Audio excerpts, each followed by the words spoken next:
Hi and welcome to Spooky Mystery. Who am I? Well, that's a secret for now. But stick around and maybe you'll uncover the truth. Here we delve into the spine-chilling, the supernatural, the haunted and the gruesome. From ghostly tales to reactions on paranormal investigations, we've got it all covered. Got a spooky story of your own? Drop it in the comments or shoot me an email. You never know, your tale might just be our next big feature. Don't forget to like, subscribe and share. We're just getting started and trust me, you won't want to miss what's coming next.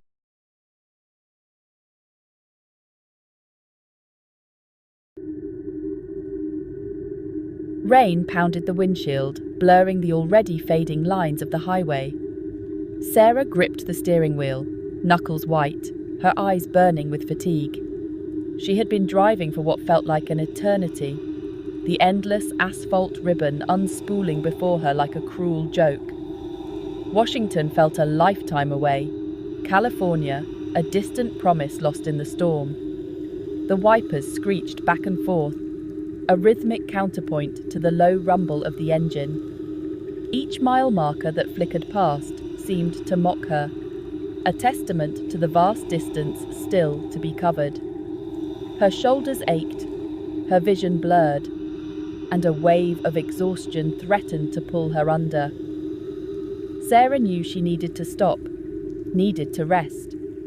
But the thought of spending another night alone on the road filled her with a cold dread. A sign flickered through the deluge, a beacon in the gloom. "Welcome to Oakhaven. Next exit." Sarah hesitated, a strange reluctance tugging at her. The name itself seemed to whisper of secrets, of things best left undisturbed. But fatigue was a powerful persuader, and the promise of a warm bed, however fleeting, proved too tempting to resist. With a sigh of resignation, Sarah flicked the indicator and steered her weary car towards the off-ramp. As she descended into the town, the rain seemed to intensify, as if Oakhaven itself was trying to repel her. The air grew heavy, charged with a strange electricity that sent shivers down her spine. The streetlights cast an eerie yellow glow, illuminating the deserted streets and the darkened windows of the buildings. A shiver ran down Sarah's spine. This town felt different, wrong somehow, but it was too late to turn back now. The Oakhaven Inn loomed before her, a tall, gaunt structure that seemed to sag under the weight of its own history. The paint peeled from its walls like scabs, and the neon sign above the door flickered erratically, casting dancing shadows across the deserted street. It wasn't inviting, but it was shelter. Sarah pushed open the heavy oak door, the hinges groaning in protest, as if disturbed after a long slumber. The air inside was thick with the smell of dust and damp, and a musty silence hung heavy in the air. Behind the reception desk, a man sat slumped in a chair, his face obscured by a newspaper. He didn't look up as Sarah approached, his presence as welcoming as a tombstone. "I need a room," Sarah said, her voice echoing strangely in the stillness. The man grunted, lowering the paper slightly to reveal a pair of cold, lifeless eyes. He didn't speak, just pushed a registration form and a key across the counter. Room 310. The number seemed to hang in the air between them, heavy with unspoken meaning. As Sarah made her way up the creaking staircase, her unease grew with each step. The flickering lights cast grotesque shadows on the walls, and the silence was broken only by the sound of her own breathing.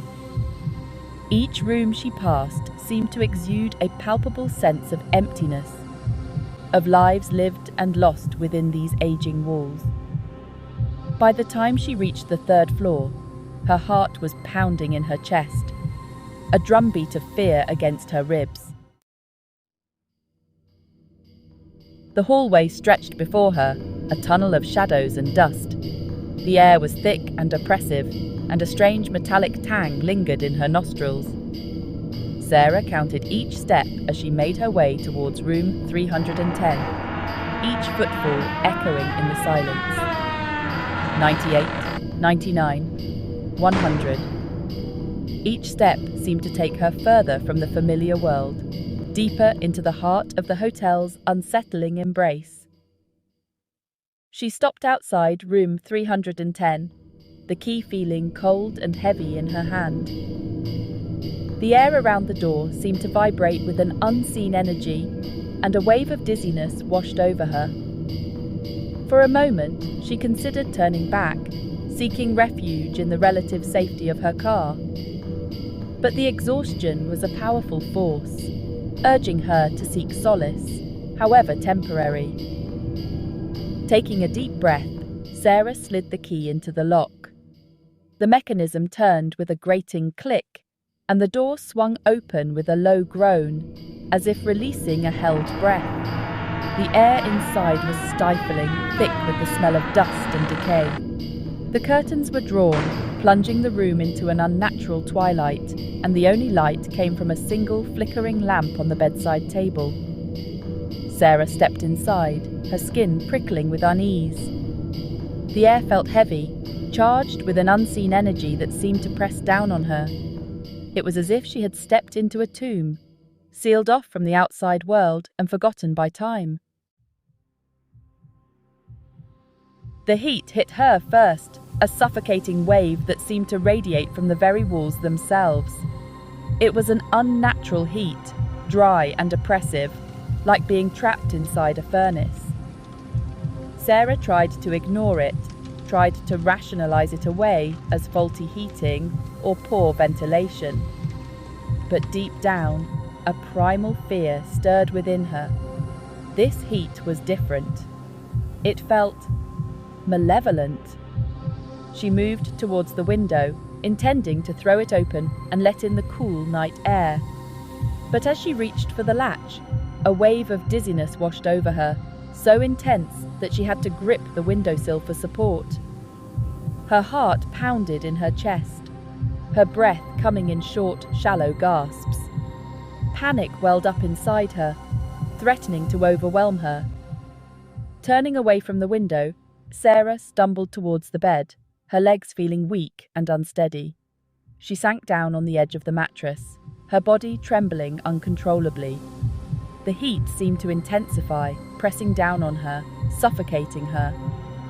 It was as if something was trying to force its way inside her, to merge with her, to consume her. Fear, raw and primal, coursed through her veins. She had never felt anything like it before, this sense of utter dread, of being in the presence of something evil. She wanted to scream, to run, to escape the suffocating confines of the room. But a strange lethargy had settled over her, pinning her to the bed as if an invisible weight held her captive. Section 5.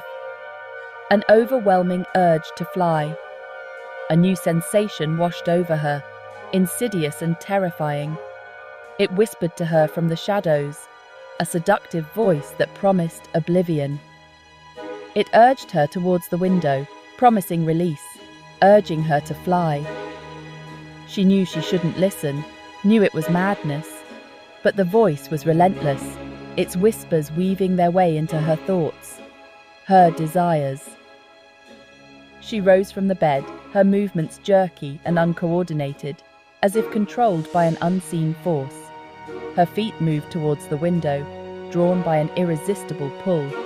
The voice grew stronger, urging her on, promising peace, promising an end to the fear. Just one step, it whispered.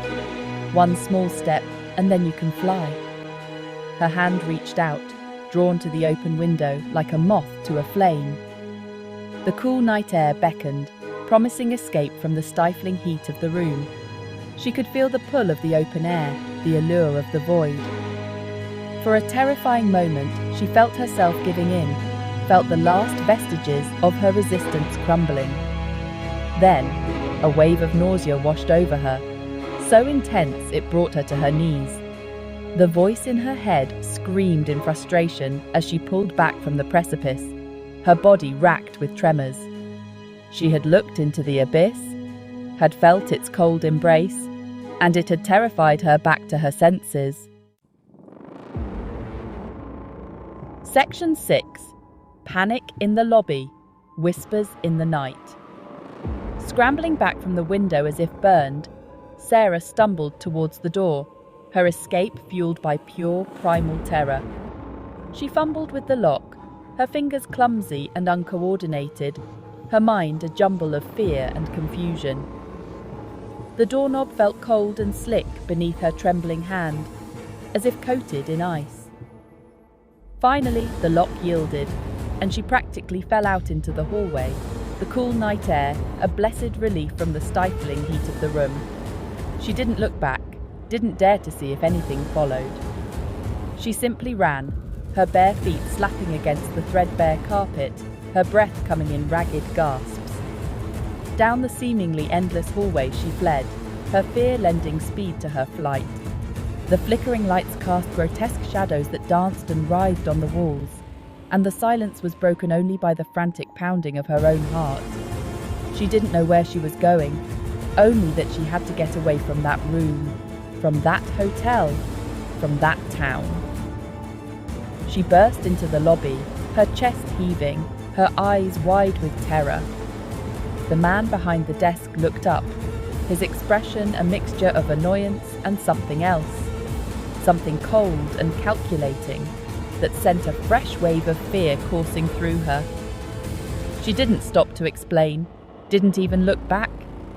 She simply ran out into the night, the heavy oak door slamming shut behind her, the sound echoing like a death knell in the stillness. Section 7.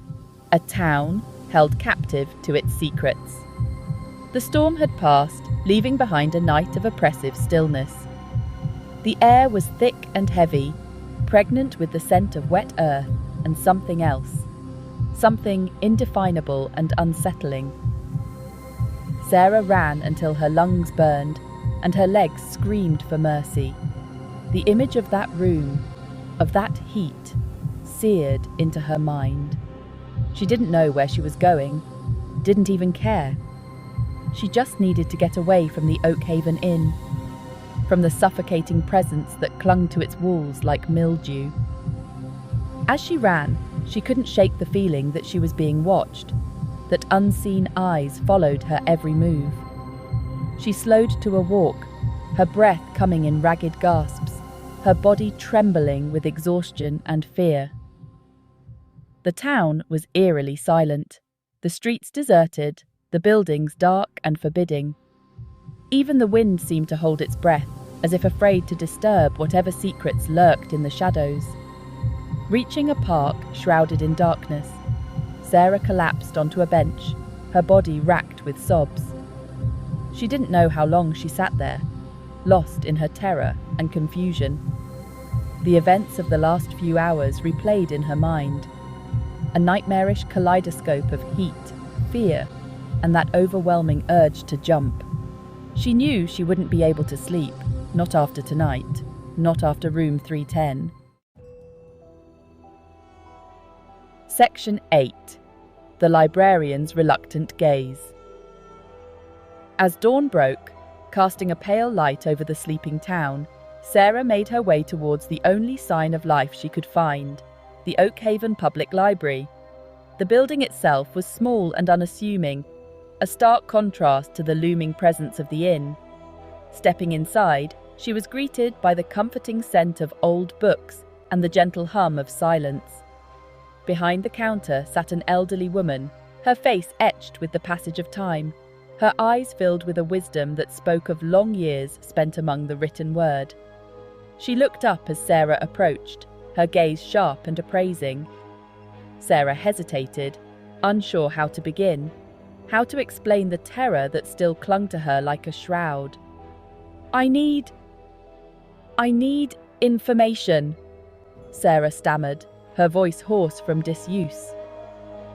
The librarian raised an eyebrow, her expression unreadable. About the Oakhaven Inn, specifically about room 310. The librarian's demeanour shifted subtly, a flicker of something akin to fear crossing her features. She hesitated, her gaze darting to the door as if contemplating asking Sarah to leave. Then, with a resigned sigh, she gestured for Sarah to follow her, leading the way into the labyrinthine stacks of the library. Section 9. A murder. Most foul. A mystery unsolved. The librarian led her to a secluded corner, the air thick with the smell of aged paper and forgotten stories. With a knowing glance, she pulled out a dusty volume, its leather cover cracked and faded, the title barely visible. Oakhaven. A History in Shadows. Sarah's hand trembled as she took the book, her heart pounding in her chest. The librarian pointed to a chapter titled simply Tragedy at the Inn. As Sarah began to read, the blood drained from her face, her breath catching in her throat. The words swam before her eyes, painting a horrifying picture of a night long ago. A young woman, travelling alone, had checked into the Oakhaven Inn. She had been given room 310. Later that night, her screams had echoed through the hallways. The other guests found her body in the room, her eyes wide with terror, her face contorted in a silent scream. The window was open, and it appeared she had jumped. But something about the scene didn't sit right with the authorities. The woman had been terrified, her body contorted in a way that suggested something more sinister than a simple suicide. The investigation had been long and arduous, but no other suspects were ever found. The case went cold, the mystery unsolved. Over time, the whispers started, whispers of a presence in room 310, of unnatural heat, of an overwhelming urge to jump. The whispers spoke of a haunting, of a restless spirit seeking retribution. Section 10. The Haunting of Room 310. Sarah closed the book, her hand trembling, her mind reeling. The story confirmed her darkest fears, validated the terror she had experienced in that room. It wasn't her imagination, wasn't just stress or exhaustion. Something dark and evil resided within the walls of room 310. Something that fed on fear, that whispered to the vulnerable, that urged them towards oblivion. She looked up at the librarian, her eyes wide with a mixture of fear and understanding. The librarian simply nodded, her expression a grim reflection of the story Sarah had just read. There were no words that could adequately express the horror they both now shared. No comforting platitudes that could erase the truth. Leaving the library, Sarah took one last look at the Oakhaven Inn, its silhouette stark against the rising sun. It stood there, a silent sentinel, a testament to the darkness that can lurk beneath the surface of even the most ordinary-seeming places. She knew she would never forget her night in room 310, would forever be haunted by the memory of that suffocating heat, that insidious voice, that overwhelming urge to fly. As she drove away from Oakhaven, the town shrinking in her rearview mirror, Sarah couldn't shake the feeling that she was leaving a part of herself behind. A part of her would forever be tethered to that room, to the mystery of the murdered woman, to the chilling truth of the haunting of room 310. And she knew that the whispers would continue, passed from traveller to traveller, a chilling reminder that some doors are best left unopened, some secrets best left undisturbed.